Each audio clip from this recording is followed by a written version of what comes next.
안녕하세요. 중국과 함께 사는 길을 평생 연구하는 한중 다문화 가정의 차코페페입니다. 네, 중국의 민주화 정도에 대해서 알아보고 있고요. 그 시리즈의 마지막 편인 생활 민주화에 대해서 알아보도록 하겠습니다. 제가 말씀드리는 이 생활 민주화라는 것은요, 아침에 일어나서 밤에 잠을 잘 때까지 계속 우리가 깨어있는 시간 내내 이루어지는 얼마나 남을 존중하는가 하는 영역이 되겠습니다. 앞서 1편에서 설명드린 것처럼요, 민주화라는 것이 어떤 돈이나 권력이나 명예와 같은 것이 특정인에게 집중되는 것을 막아가는, 그런 것을 분배하는 과정이라고 본다면, 이 생활민주화라는 것은요, 어떤 돈이나 명예나 권력이나 의사결정권이나 이러한 것들이 특정인이나 특정 집단에게 쏠리는 것이 부자연스럽다라고 느끼는 어떤 마음의 상태라고 볼 수 있을 것 같아요. 자, 그래서 제가 영상 올리다 보니까 여러 가지 댓글이 있는데, 그 중에서 정치민주화 쪽이었던 것 같아요. 1편 거기서 중국이 정치민주화도 되지 않았는데 어떻게 다른 민주화를 논할 수 있느냐 라고 얘기를 하셨는데요, 약간 관점의 차이인 것 같아요. 저는 오히려 이 생활민주화야말로 모든 민주화에서 가장 기본이 되는 민주화가 아닌가 싶습니다. 정치만 민주화를 한다? 그것은 약간 제가 봤을 때는 좀 관념적인 상태가 아닐까 하는 그런 생각도 살짝 들었습니다. 자, 그러면 역시 우리 한국 사회하고 한번 비교를 하는 방식으로 중국의 생활민주화 수준을 한번 살펴보겠습니다. 역시 제가 개인적인 경험과 다양한 인맥들을 통해서 제가 개인적으로 생각하는 바를 공유를 드리는 내용입니다. 완전히 차코페페 개인의 의견이라는 점을 참고하시고 들어주세요. 일단은요, 중국과 비교하면 한국 사회는요, 어떤 위계질서가 굉장히 강한 사회다. 이것을 확실하게 알았습니다.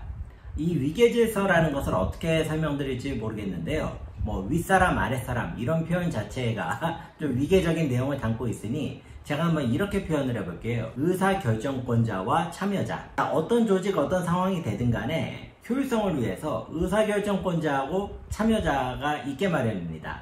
집에서도 야 에버랜드 갈 거냐 워터파크 갈 거냐 할 때 참여자들이 있지만 의사결정을 내리는 사람이 있어요. 요즘은 대부분 엄마인 것 같습니다. 그러면 엄마가 이제 의사결정권자인 거고, 아빠, 뭐 아들, 딸 이런 사람들은 참여자가 됩니다. 아빠는 이제 거기서 운전기사도 하는 거고요. 자, 이렇게 한번 나눠서 보겠습니다. 자, 일단 우리 사회는요, 이 한번 의사결정권자가 생긴다 그러면 이 사람을 약간 그 완전 무결한 어떤 존재로 만들려는 경향이 되게 강한 것 같아요. 그렇다 보니까 원래는 이제 내가 저 사람을 잘 알지도 않은데 굉장히 의사결정권자고 영향력이 있어 보이는 사람이 온다 그러면 막 나도 모르게 막 굽신거리고 뭐 잘 보이려고 그러고 있고, 그러다가 내가 예상한 만큼 피드백이 안 오면은 막 뒤에 가가지고 아주 나쁜 놈이라고 또 욕도 하고, 그러니까 약간 조금 이런 게 한국 사회에 있을 때는 딱히 이런 것이 이상하다고 생각이 안 들었을 것 같은데요, 이 중국 사회하고 비교를 하다 보니 한국 사회가 이게 참 특이하다 이런 생각이 듭니다. 또 놀라운 사실 하나는요, 한번 의사결정권자가 되잖아요. 그러면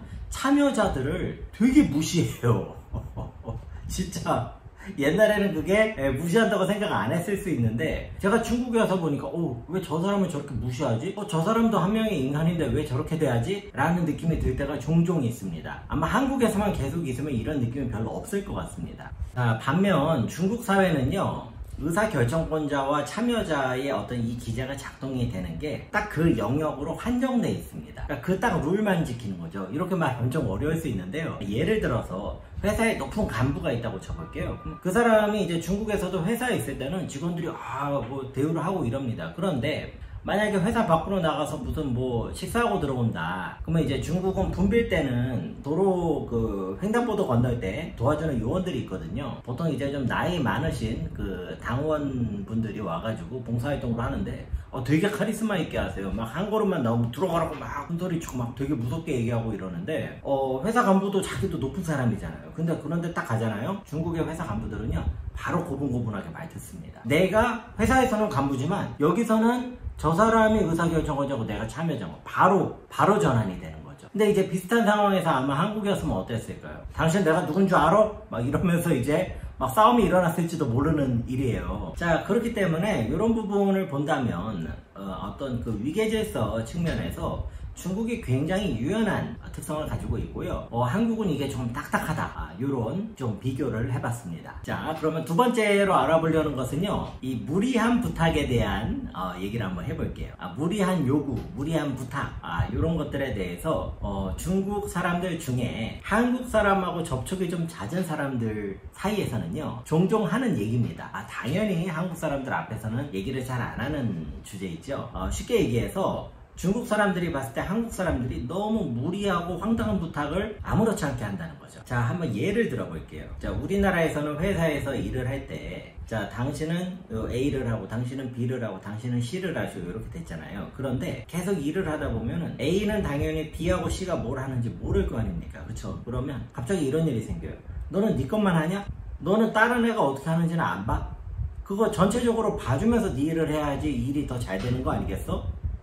틀린 말이 아니에요. 그래서 그 말을 잘 따라서 A가 하잖아요. 그럼 A는 정말로 뛰어난 능력을 갖게 됩니다. 그래서 A가 나중에 이제 A, B, C를 전체를 다 총괄하는 그런 역할을 맡기도 하고요. 아니면 능력은 키웠는데 변화는 없는 이런 좀 슬픈 일도 있습니다.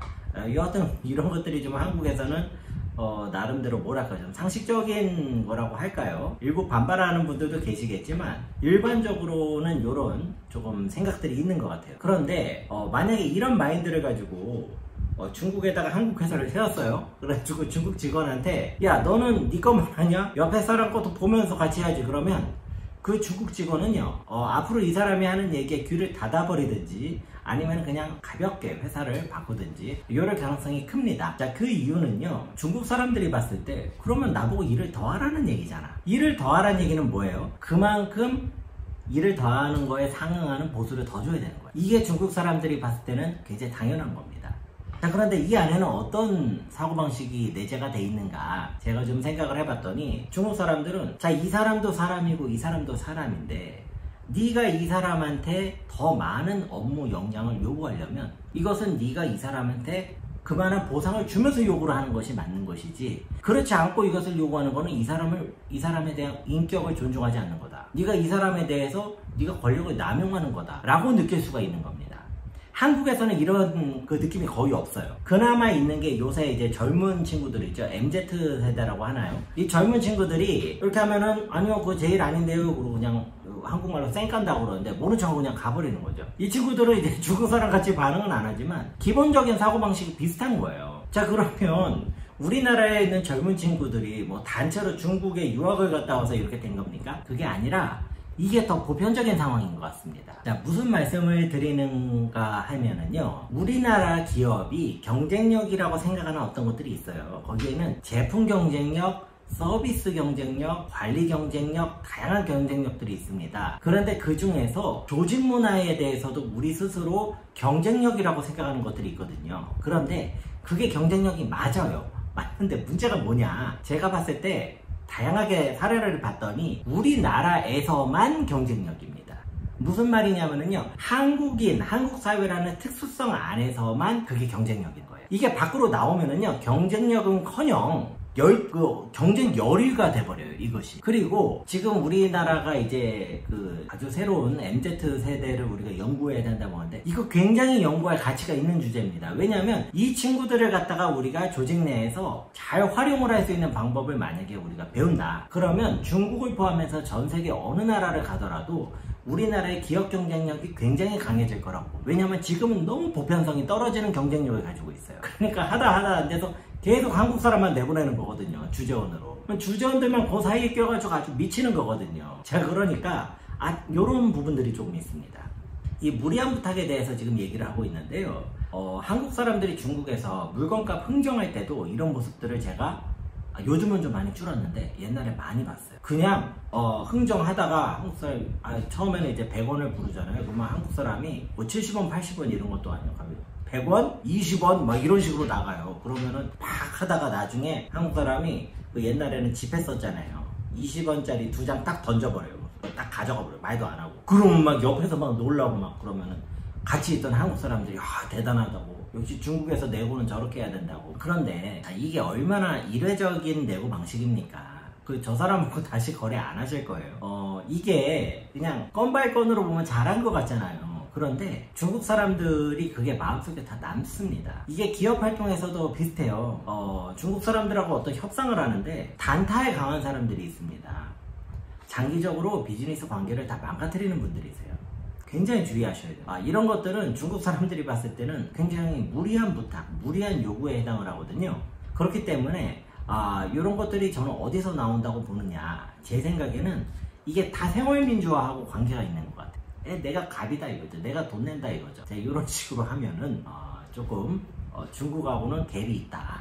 이런 말씀을 또 드립니다. 자, 세 번째로 생활민주화와 관련해서 말씀드리고 싶은 게 있는데요. 이것은 한국 사람에 대한 겁니다. 중국 생활이요, 보통 중국에 오셔서 반년 정도가 지나시잖아요. 그러면 이분들이 중국에서 사는 것이 굉장히 편하다고 느끼는 경우가 많습니다. 물론 이제 그 중에 상처받은 분들도 계실 수 있으니까 100%라고 말씀 못 드리겠는데요.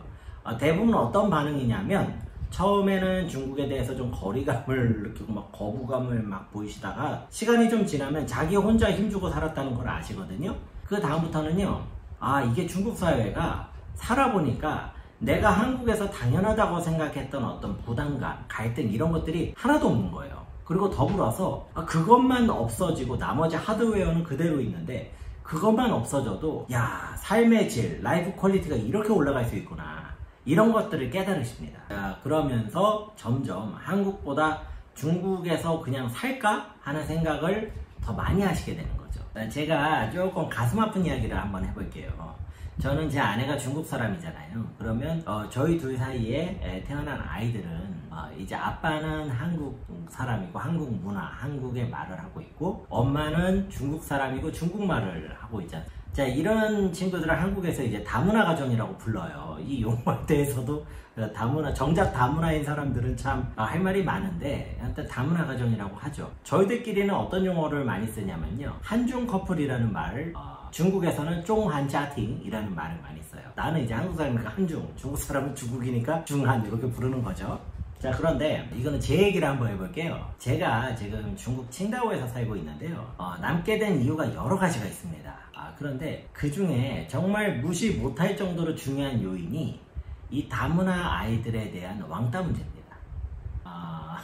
한국에서는요, 저도 참 왜 그러는지 모르겠어요. 저도 이제 순수 한국 사람인데 이런 걸 보면 참 이제 마음이 아픈데, 쟤네 엄마가 중국 사람이래, 이렇게만 얘기를 해도 솔직히 뭐 그렇게 저기는 안 해요. 근데 쟤네 엄마 짱깨래 짱깨, 이런 식으로 이제 뒤에서 애들이 따돌림을 한다는 거예요. 또는 이제 엄마들끼리 뭐 학원을 가거나 무슨 뭐 활동을 할 때도 이 이제 중국인 엄마는 쏙 빼놓고선 한다든지 뭐 이런 경우들도 많은 것 같아요. 근데 아마 이제 이 영상을 시청하시는 분들 중에는 한국에서 다문화 가정으로 계시는 분들도 계실 수 있어요. 그러면 일단은 제가 가장 먼저 드리고 싶은 말씀은, 너무 고생이 많으시고 마음에 상처가 많으실 줄 압니다. 제가 큰 도움은 안 되지만 위로의 마음을 좀 전달드리고 싶습니다. 이 한중 커플들 사이에서요, 이런 그 아이들 왕따 문제와 관련해서 듣는 얘기들이 정말로 많습니다. 정말로 많아요. 제가 가슴 아픈 얘기들이라 가지고 제 부모님한테도 말씀을 못 드리겠어요. 같이 걱정하실까봐. 그냥 이제 중국에서 지금 지내고 있는데요. 그러면 중국에서는 어떻느냐? 자, 중국에서는 반에 갔는데 쟤네 아빠가 한국 사람이래. 그럼 한국 사람이구나. 쟤네 아빠는 네덜란드 사람이래. 네덜란드. 야, 쟤네 아빠는 어디 뭐 티벳에서 왔대. 이 티벳에서 왔구나. 그게 끝이에요. 그냥 더 없어요. 더 없어요. 그럼 이제 저희 애 같은 경우는, 야, 너희 아빠 한국 사람이면 너 한국말 할 줄 알아? 그럼 이제 저희 애가 할 줄 안다고 했나 봐요. 그러면 해봐. 또 못 했나 봐요. 뭐야? 그러면서 이제 또 무시당하고 뭐. 그게 다인 것 같아요, 제가 보니까. 이게 한국말 할 줄 아는, 너 한국말 해봐. 그러면 그게 잘 안 나오거든요. 한국에서도 갑자기 너 중국말 해봐. 그러면 잘 안 나오거든요. 요런 건데, 중국에서는요, 그런 거를 가지고선 이렇게 가르는 문화가 거의 없습니다. 그냥, 이 왕따에 대한 부담을 놓고 사는 것만으로도 너무너무 생활에 큰 도움이 돼요. 그러니까 이거는 확실히 제가 봤을 때는 장점인 것 같습니다. 저희 같은 사람들에겐요. 자, 그래서 이제 민주화 시리즈를 여기서 한번 마무리해 보려고 합니다. 마지막으로 생활 민주화에 대해서 말씀을 드려봤고요.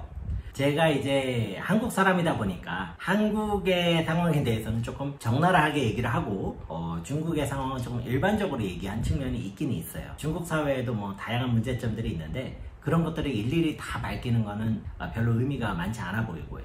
제가 조금 우리나라에 기다려 걸고 있는 거는요, 한국이 민주화 수준이, 생활 민주화 수준이 계속해서 높아지고 있다는 점입니다. 그리고 이 큰 역할을요, 우리나라에서 지금 취직도 안 되고 뭐 여러 가지로 힘든 젊은 세대들이 많이 하고 있는 것 같아요. 자, 어떤 사회든지 간에 나이가 든 사람들은요, 일반적으로 그 사회의 체제에 순응하게 되어 있습니다. 적응하게 되고 그것이 편하다고 느끼고 심지어 그것이 당연한 거라고 느끼고는 합니다. 젊은 친구들은 이제 그런 게 별로 없거든요.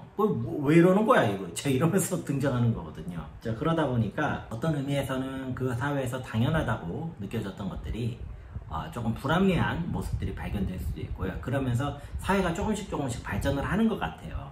저는 이제 우리 대한민국이 그런 사회로 발전을 해나가는 마음이고요. 더불어서 한국과 비교를 통해서 중국의 민주화 상황을 여러분들께 좀 다양한 측면으로 나눠서 공유를 드려봤습니다.